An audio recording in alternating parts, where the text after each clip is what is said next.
So thank you everyone for joining us today for our catechist training on inclusive learning and religious ed programs. We have two guests with us today who are going to help us to, They're going to help us envision new ways to meet the differing needs of religious education students in both virtual and in-person settings. So I'm very grateful to both Kate McConnell, the Director of Inclusive Education with the Archdiocese Office of Catholic Schools, and Elizabeth Kos, Children's Faith Formation Coordinator at St. Mary Parish in Riverside. Both of these women have a wealth of knowledge and experience, along with a deep commitment to inclusive learning, as I'm sure you will see throughout their presentation. After our opening prayer, Kate and Elizabeth will give you more insight into their backgrounds and experience. And after their presentation, we'll have time for a question and answer session to address any particular situations related to inclusive learning that you may be facing in your parishes this year. So we will begin now in prayer. So we begin in the name of the Father, and of the Son, and of the Holy Spirit. Amen. A prayer for inclusion. Lord, give us new strength so that we can build places of belonging, to create a community for all to share their gifts, to know that each of us is loved, to help us to see the light of Christ in all that we serve. Let us remember that each of us is loved, each of us is willed, and each of us is necessary. May we balance mercy and justice so that we can achieve equity and access for all of your children. We do this in your name. Amen. In the name of the Father, of the Son, and the Holy Spirit. Amen. So I'm going to pass it over to Elizabeth now, and they'll both introduce themselves a little bit more and then share a great presentation with us. Thank you. Thank you, Deb. As she said, I'm Elizabeth Kos, and I am from St. Mary Parish in Riverside. And this has been a sort of lifelong passion of mine. And I've been working with religious education for 8 years now. And I think that we have all seen in our classrooms and lots of children with special needs and different things going on, as well as we also have through the Archdiocese this wonderful spread program. And wonderful children doing great work in there along with their catechists.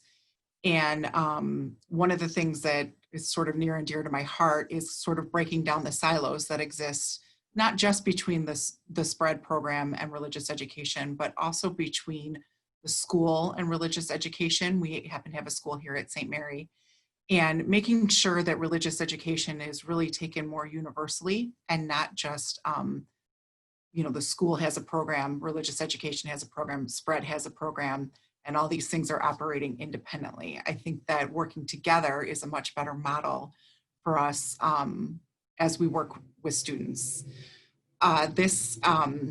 You can see that this is a quote from Pope Francis up here, and this is from his Rejoice and Be Glad encyclical.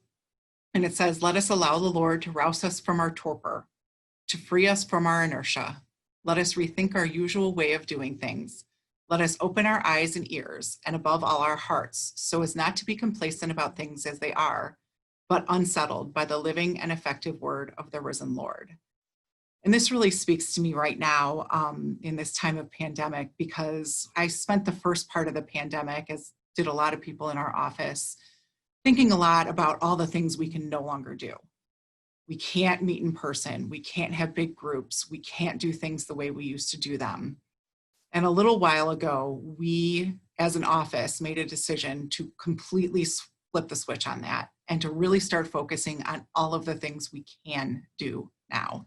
And there are really a lot, because when we were focused on trying to make it just like it was before, only on Zoom, or trying to just adjust the way we did things before so that they would fit into this new model, things were very frustrating. But once we freed ourselves from that model and said, okay, what are all the things that we can do now? And even started thinking about the things that maybe we wanted to do in the past, but haven't wanted to monkey with the program, haven't wanted to switch things up because it was working. And switching things up is always a little bit uncomfortable for people. It's, you know, and your parents, how would they react? But now we're given this incredible opportunity. And I really do see it as an opportunity to change everything we want to change, to really look at things and say, how do we want religious education to look? How do we want to reach our kids and make disciples? And what is the best way of doing that? This gives us this opportunity to kind of throw out the old way of doing things and really look at how we want to do this now. Because now's the time, everything's going to be different anyway, right? We're not going to be able to have the same sort of classes that we usually do. We're not going to be able to reach kids in the ways that we used to reach kids. And so now we can kind of look at things and say, okay, what can we do to make things great? What's available to us out there? What have we always wanted to try? This is the opportunity that maybe we weren't ready for, you know, maybe it was kind of forced upon us, but that we should seize. And we can really make some positive changes to really allow our students to grow in faith the way they might not have ever done that before by our traditional methods. And so one of the things that we've been working really hard at our office is what can we do? Not just how can we adapt from before, but what can we do? What are all of those amazing things that are out there that we've thought about, we've dreamed about? What are those things and how can we incorporate those in the program and make it even better than it was before? So we're here and we're trying to think of it not as this is a stopgap year of us trying to, you know, figure out something to get us through until the pandemic is over. We are actually looking at this as the first year of launching a brand new program that really is focused on creating those disciples and working with all of the children in our parish to bring them to Christ. And so I think that that's an important mindset change that has really made a huge difference in how we're planning this year and looking at things, and has really helped affect some great changes in our program. And some of the things that we're going to talk about today were born out of this mindset change of let's get on the train of what can we do, not what can't we do anymore. So I'm going to toss it over to Kate now, and she's going to start talking about some of these great tips and stuff like that that we have for you.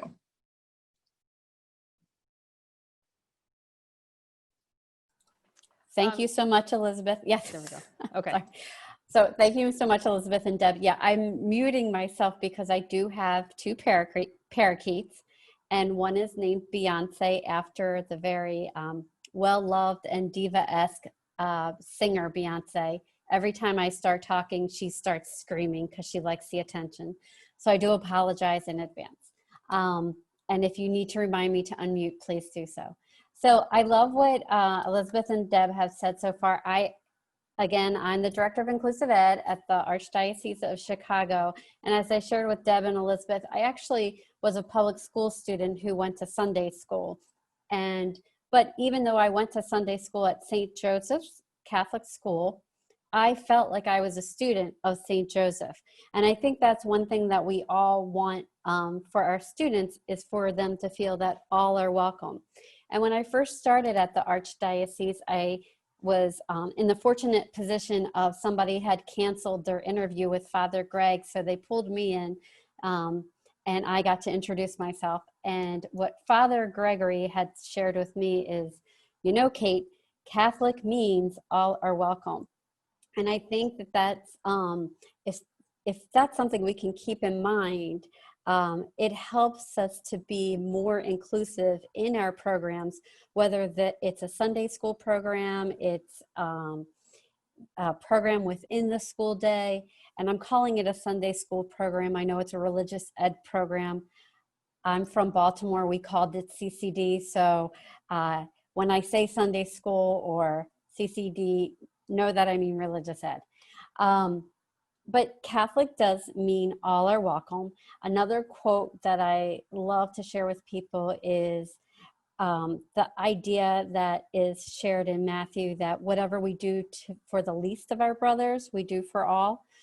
And including students with special needs, we actually might be thinking of that as doing the most for the least of our brothers. Or we can flip it and think that we're doing more for ourselves and our society by including them in our daily lessons of teaching them to be disciples of Christ. But it's not always easy. And so I have some tips and tricks to help with the inclusion of students with special needs. I know many of these classes are happening in the evening, and we do have students with special needs who are provided medication throughout the day. By the evening, that medication is often running out of their system, and that's our kiddos who often have a diagnosis of ADHD. Or they're feeling like their routine is relaxed because it's no longer school. And so we then start to see some behaviors that might not necessarily be the best for educating. So my number one tip, typically for all teachers when including students with special needs or who you suspect might have special needs, is to meet and greet them at the door. And that's meet and greet everyone individually. However, in this year of COVID-19, there's a new door, and that door is usually the computer screen. So how do we make connections through a computer screen with each and every student? Well, one way is to do something similar to what Elizabeth did in the very beginning by starting off with a fill in this statement. Another way is to ask questions. I went to a recent Zoom meeting I went to, had 3 different choices. Do you prefer Pepsi or Coca-Cola? And do you prefer, and I forget what the other ones were, to be quite frank, but I remember thinking, what a great way to get kids excited by asking a question that has really absolutely nothing to do with what we're talking about right now, or maybe I can figure out a way to make it something that we're talking about, and that God made us each unique. Doesn't mean you're right if you like Pepsi over Coke or vice versa. Other ways to meet and greet kids at the door, because once a month, it sounds like there will be in-person learning. That is the plan. Of course, this year, the word of the year is flexibility. We know that's the plan, but things can change. Here are a couple other ideas of how to greet students as they come in the door, because one of the things I'm going to be sharing with everyone too today is what the Archdiocese is asking everyone in their schools to do to mitigate this virus. So we definitely don't want you high-fiving or shaking hands with children, not because we don't want them to feel connected, but we want to mitigate this virus, and we want to make sure you're safe and that your students are safe. So here are some other ideas for greeting students without making that touch. The wave, the hand on the heart, namaste, hello. Another thing we recently did at it was a Zoom meeting, but we were trying to come up with ideas of how to welcome people. And one thing we did was make the heart sign and pound our chests and give our love to people as they come over the threshold is what I mean. The only thing that's not very correct about this picture is that there are not face masks on these people. And I was going to do a little cut and paste face masks onto this picture, but I decided we're seeing enough of face masks. So here are their smiles, and imagine putting a face mask over top of them. So we do have, that's another requirement that we do have at the Archdiocese. All children must wear a face mask. All teachers must wear a face mask. And when you are greeting the children, we want you to be at least 3 feet away.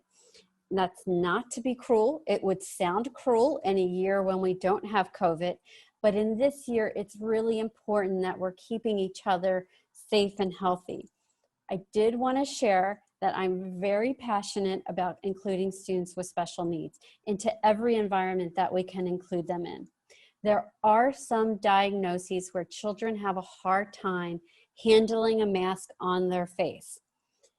And there have been a lot of questions of, if there's a diagnosis and a doctor says, can they not wear the mask Unfortunately, our answer is no. If they cannot keep a mask on their face, then we have to figure out another way to reach them. Some of the things we're doing in the Archdiocese is having remote learning, streaming, remote learning with a third-party vendor, remote learning with the teacher connecting with the child at a later time, but the assignments given at a different time. So unfortunately this year, that's where I am feeling like very much like an exclusionary person. If they cannot wear their mask, then unfortunately they cannot come into the school. And that's for their safety and your safety. I love this quote from Pope Francis: "Never ever close the door, open all of them wide so that students will have hope."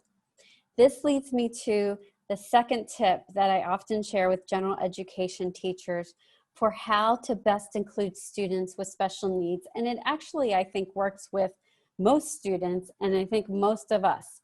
And that is to do the do's. In other words, don't the don'ts, do the do's. Instead of telling children what they cannot do, tell them what they should be doing and can be doing. So for instance, just as Pope Francis said, don't close the door, he also said, open them wide. So open wide the door. So I'd like us now to do a little activity together where we're gonna flip the script of some of these common things that we find ourselves saying as teachers. So if you can open up your chat, and Deb, unfortunately, I can't even see what the participants need to do to open up the chat from sharing this. Yeah, they'll be fine. They've got the little chat icon. Okay, I can't even see the chat icon once I start sharing. Yeah. So instead of saying don't leave the classroom, what would you say? You can either throw something in the chat, or if you want to unmute or raise your hand, you can shout out. We're a small enough group. Anyone? I'll say stay in the classroom. Right. Now this one, don't wipe your mouth on the pew. That's my favorite one because it actually is one that I had said to a student, and a teacher friend of mine was whispering, flip the script. I'm like, yes, because it is a challenge. We often think of saying, don't do that, stop that. So I did have to flip the script for this student who is what we call a sensory seeker, wanted to touch or lick everything, and he was wiping his mouth back and forth on the pew. So I changed don't wipe your mouth on the pew to what was available at the time. So hold on a second. I want to qualify the statement before I say this.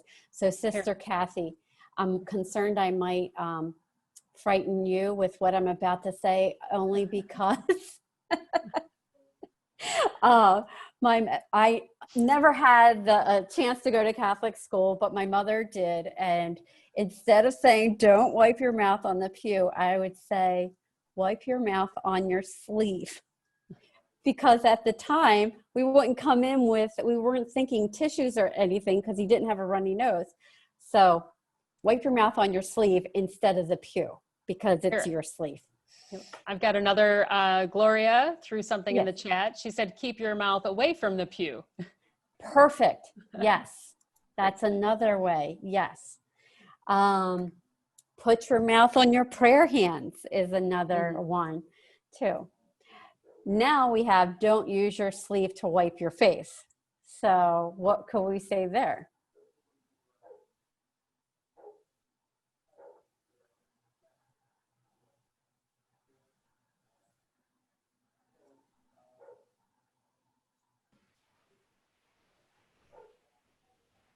Use a Kleenex. There you go. And if I had been thinking ahead of time, I would have brought a Kleenex with my student who tended to wipe his mouth on the pew. I did after 2 times, but it took 2 times for that to happen. There's a few more things in the chat. Okay. So another thought was wipe your face with a hanky. same thing, you know, have a tissue. There you go. Another, keep your mouth and hands away from your face. Yes. Okay. Another, I think one that comes up often is the don't talk. Mhm. Instead of saying, don't talk while I'm talking, what's a way to replace that? Raise your hand. Exactly. Raise your hand and wait to be called on. Mhm. Right. Yep, Gloria agrees with that as well. Yep. Okay, so here's another one that did not make it to the list, but as I was talking about masks, I was thinking, what about when we have students pulling their mask down? Instead of don't take your mask off, what could we say?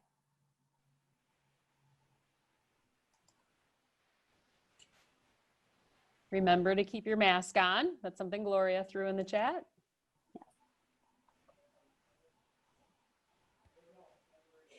And that pretty much does it, Mhm. right? Mhm. Okay. Yep. And as I was sharing with Elizabeth, these fancy transitions, I did not mean to do.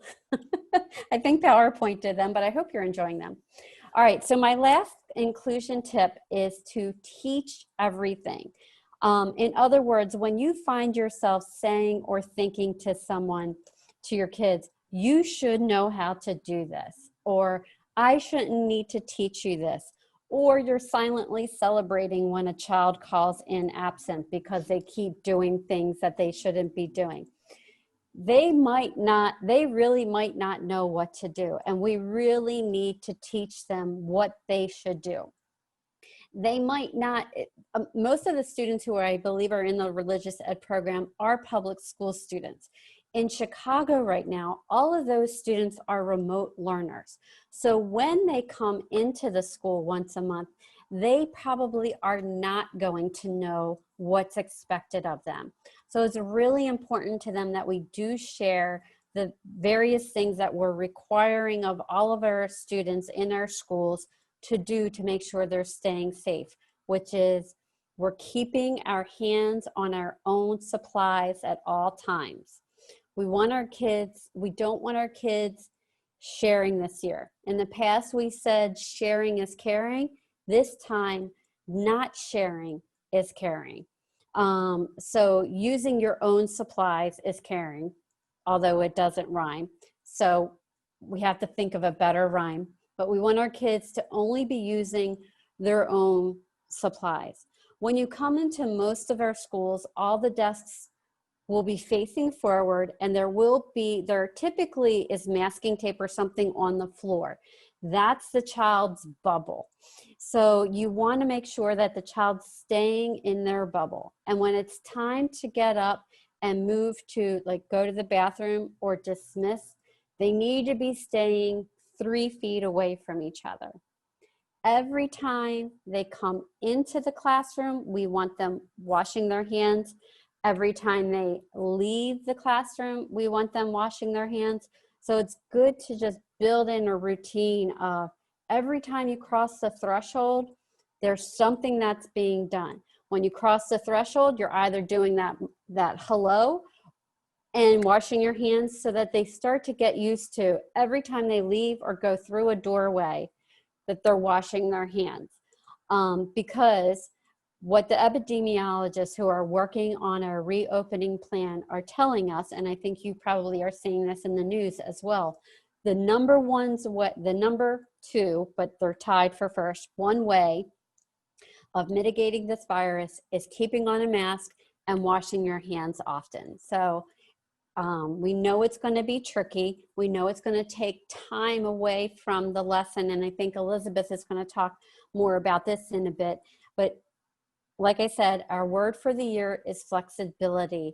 We might not get through as much of the units and lesson plans as we did in the past, but it's really important that we're teaching our students that the sanctity of life is really important to we Catholics, and one way we are And a very important way that we are showing that this year is by making sure that we're doing everything we can to mitigate this virus and keep each other safe from this virus. Then your regular type of everyday teaching things of teaching everything are things like, let's say you're in the hallway and going to the bathroom and the kids are being very loud. This is one of those instances where we might be thinking they should know how to be quiet, but they are showing us that they do not know how. So we're going to come up with some ideas on teaching them how. Same with if they're taking too long to put their things away. We need to show them how to do it efficiently. One of the things that I used to do with my students who had those classic desks that looked like landfills was to teach them to count to 10 as they're in their head, as they're putting something in their folder and closing their folder. And the reason I did that is because they often felt rushed, like, I got to get this in the folder and put it in the desk because the teacher said so. But if you just count to 10, then you see it takes less than 10 seconds to put it in your folder and put it away. And it takes that pressure off of them. So that, in essence, is my third tip. Teach everything. When they don't know how to do it, whether they're showing it to you or you're feeling frustrated, then we need to go back and break down the steps of what needs to happen for them to be able to show what needs to be done successfully. And I think that is it for me. Oh, my one quote I did want to share with you, and I addressed this a little bit earlier. This is another one of my favorite quotes. It's from the United States Catholic Conference of U.S. Catholic Bishops from November 1978. When we think of persons with disabilities in relation to ministry, we tend automatically to think of doing something for them. We do not reflect that they can do something for us and with us. And what I would share is that I do understand that including students with special needs can be very taxing physically, emotionally, mentally, etc. But when a child with a disability shows us a success that maybe the other children, non-disabled children, showed very quickly on, the feeling of accomplishment and joy, in my opinion and in my experience, is so much greater. So I consider it a blessing that I have fallen into this role, because I know I've gotten a lot more out of working with children with disabilities than I think I've ever given to them. And with that, I'm going to pass it on to Elizabeth.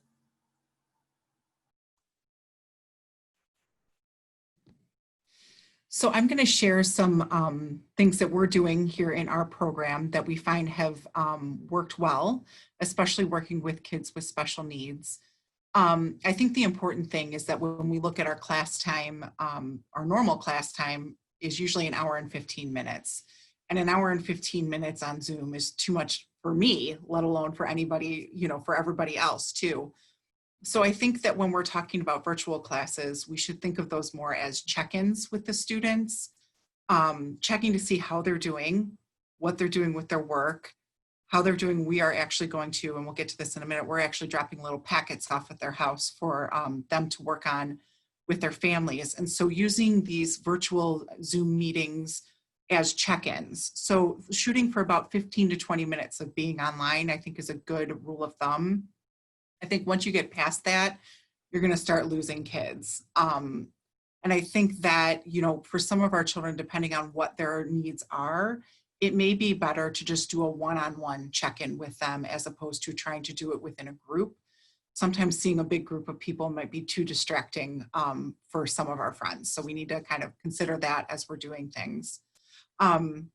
The big thing is, and Kate had mentioned this about flexibility, you have to expect the unexpected and be ready to adapt. You can have the greatest plan laid out for yourself and have practiced it and have it down pat, and then get a big curveball thrown at you, a couple minutes into the meeting. So you just have to be ready to kind of roll with that and not think, oh, my whole meeting has been thrown off right now, and instead think, okay, I've been given a new opportunity to go kind of in this direction, and this is the direction we need to go. I like to keep my background as simple as possible. depending on what kids I'm working with, that's very helpful to not have a lot of distractions in the background, things that they can look at or think about as opposed to thinking about what I'm talking about when I'm talking. That tends to help. I like, and I think we use this also in the spread program, is having some nice calm music playing as kids come on the meeting, so that, you know, it kind of sets the tone for the meeting. So they're not getting ramped up. They're more thinking of taking a deep breath, and this is going to be a calmer moment for them. And I think that's an important way to kind of set the tone. Like we talked about, also having some of those questions in there. I've been tempted sometimes to put some silly questions in there just because it's kind of fun for the kids. But sometimes this just ramps them up and gets them kind of not in the right space for doing some prayerful work. So I like to make sure that, you know, for that welcome screen, we are kind of setting the tone for how we want the meeting to go. And if we're going to be doing something with a lot of exercise and movement, that's great to get them all revved up and thinking something silly. But if we're going to be trying to do something very prayerful and trying to reflect on things, it's usually better to kind of do a little bit more of a reflective opening for those Zoom meetings. And the other thing that I like to remind people is that virtual doesn't mean it has to be live, especially for some of our catechists who maybe don't feel as comfortable working on the fly like this. Doing a short little video and having that be sent out, and then maybe talking to them about the video and just doing a very brief check-in is also a good idea. And we're actually using our, Father Tom is actually doing some of these little check-ins videos, as well as we're getting our deacons involved with this. It's a great way for them to also meet different people from the church, and getting different people involved. Now, I can't guarantee that everybody is going to want to be video recorded for students. Some people have different feelings about that. But I think it's a nice way to kind of bring different people into the program as well, and have the kids see different faces in a really safe way that gets them interested in what's going on, especially when they come back to class and maybe they see some of those faces. It's nice that they kind of have already met that person in a virtual way. Okay, I think I'm ready for the next slide here.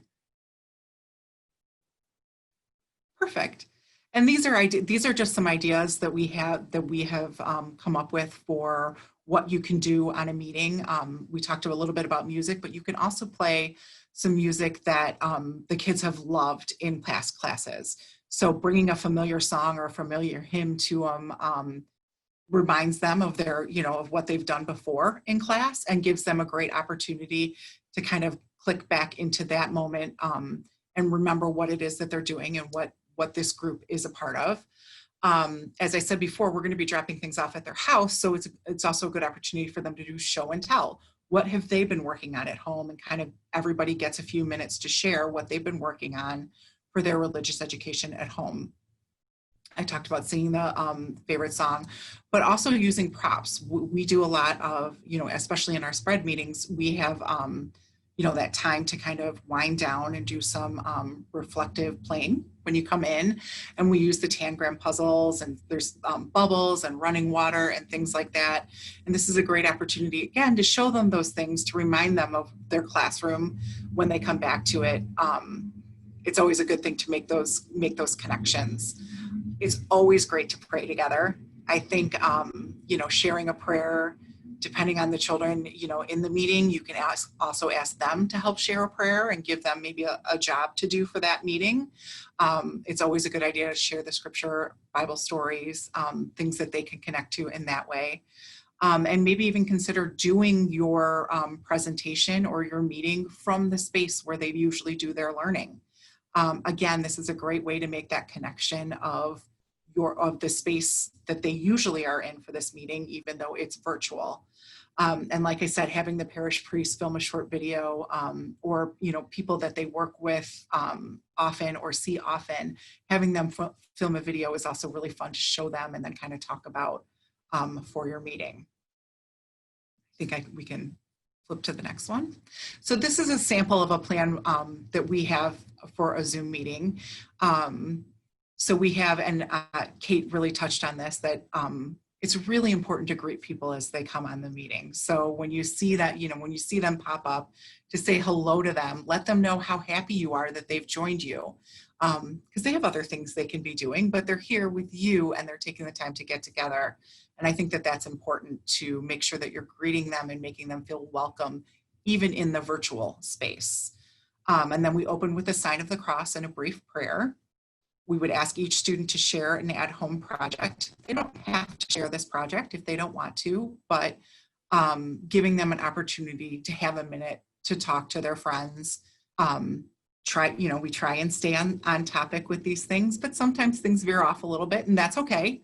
Kind of let the Holy Spirit guide it a little bit sometimes, and you have to kind of, again, be adaptable to what's going on. There's several songs that we like to sing, and so we pick one of those songs and sing. And I know that that's not exactly something that I am excellent at. God gave me a lot of wonderful gifts, but a good singing voice is not one of them. And so, but I don't mind singing with other people because, I think, I like to think that my voice encourages other people to sing because they won't feel bad singing.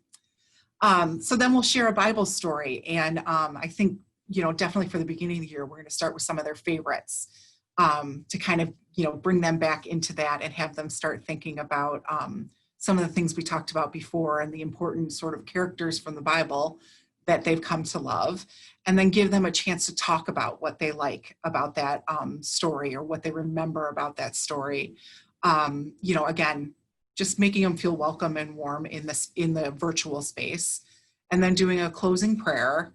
And I also think it's important, especially when we're talking about kids with different needs, is to say goodbye to them.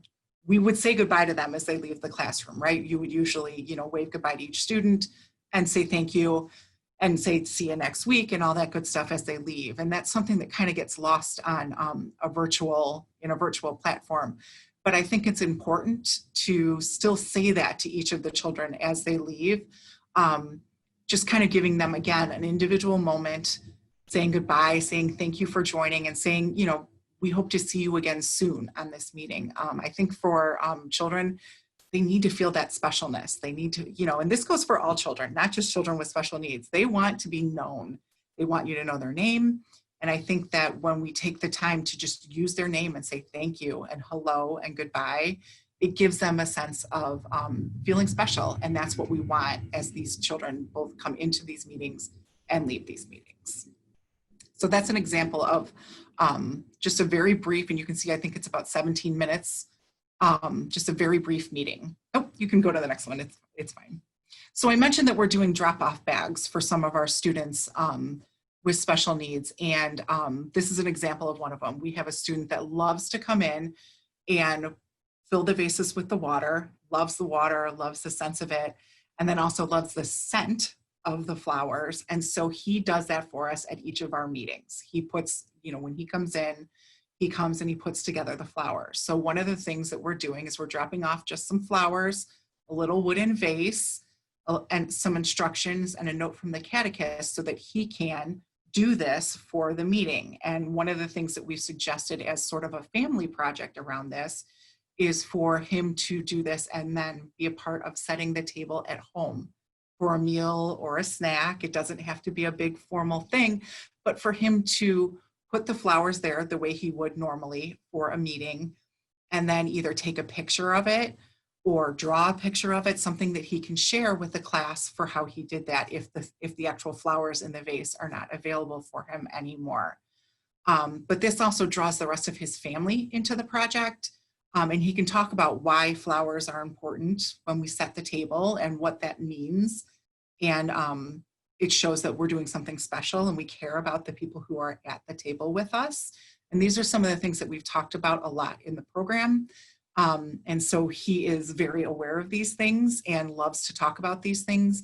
And it gives him a chance to kind of bring the rest of his family into the program as well and get them talking about the great things he does when he's usually in the program and sharing that with his family. And it gives him a sense of pride to be able to do that at home. So we have, so this is just one example of a drop-off bag that we have. Depending on what the different students in our programs, what they like to do and what they, what kind of their favorite things are. That's how we're kind of designing these bags and coming up with new ideas for what we can do. And we're trying to drop off at least one of these a month at their house. So they're getting an individual note from their catechist, as well as a little project to do. Nothing that's gonna, be stressful for parents, because I think that parents have enough stress right now. But something that would be kind of fun for them to do, can involve the family, can get them talking about religious education, but isn't a difficult project. We're giving them everything they need. And it's actually, the finished product will actually brighten everyone's day. So that's kind of the thoughts that go into these little bags that we're dropping off. I think this is on to you, Kate. Oops. Sorry. I tried to move the screen. Okay. All right. So I think, Elizabeth, I think this is actually both of us at this point. This is another one of my favorite quotes, and I think this is a nice way to start wrapping up this presentation, this workshop. Love the children first and then teach them. And I think from St. Mother Theodore Guerin, and I think this is something that Elizabeth and I definitely feel, and I know Deborah too, that to be able to do this job well, this job of educating students and making ministers, is you have to love them first, and then you can teach them anything. But if you don't love them, it's going to make the teaching much more difficult. And so I think with that, Deborah, did you want me to stop sharing so we can do a Q&A? No? Sure. Yeah, we can go that way. Yeah, and I think I'll maybe get the Q&A started off. Sure. I was just wondering, with those who are joining us, I've got a question for them, and then hopefully from there we'll get questions for you both. I'm just wondering if you all are doing in-person programming at all. I know Kate shared with us some in-person tips and tricks, but also then Elizabeth shared some virtual. So I'm just wondering, what your settings are at your parishes, and then how we can answer your questions related to that specifically. So everybody can unmute and we can just kind of chat for a while. That'd be great.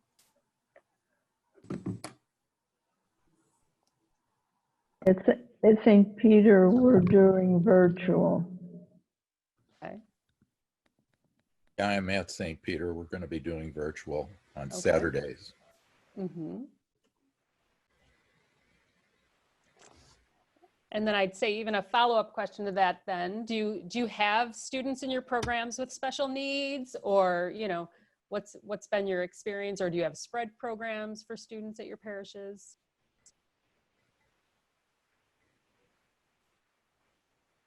We have some children with ADHD for the most part. Mm-hmm. Sorry, I think my mic isn't working. Oh, I can hear you. We can hear you fine. It's okay. Oh, great. We've had a kid who's probably on the autism spectrum. Okay. Mm-hmm. And do the parents share with you if there is a diagnosis? Not usually. You kind of discover it as they're going along, and then talk to the parents about what they're doing in the regular school, how we can help them. Yeah, sister, that's been my experience too, is even though we put that out there in the registration to say, are there any special needs or anything we need to address with your child that can help them be successful, they often don't share that information with us.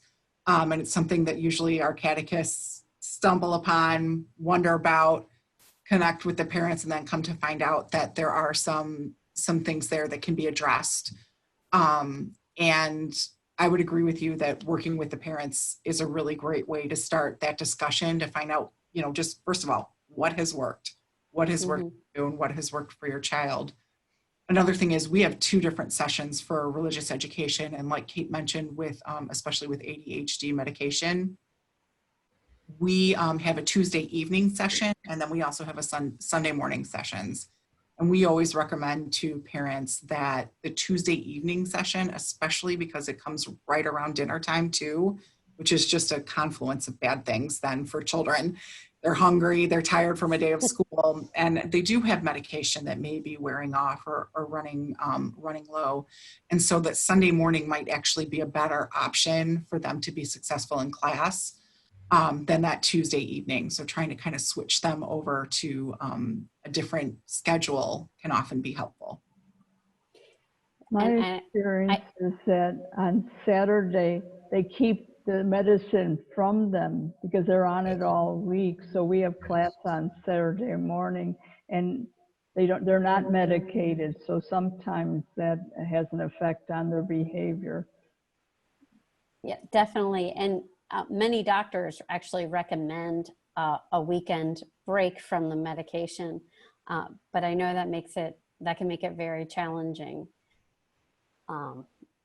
And I think this year it's going to be even more challenging because being on remote, learning virtually all day long is exhausting. And even though Saturday or Sunday is a new day, you've had a lot of time on the computer screen. And even if your school is in person, facing forward, it's not typical and it's not considered best practice for learning with young children. But this year, mitigating the virus trumps best practice in education. Mm-hmm. Right. And in that regard, I liked Elizabeth's very brief, kind of sample lesson schedule for the day, like where it was just 1 minute for one thing, so I think that really just a great way of simplifying things for your programs. Yeah.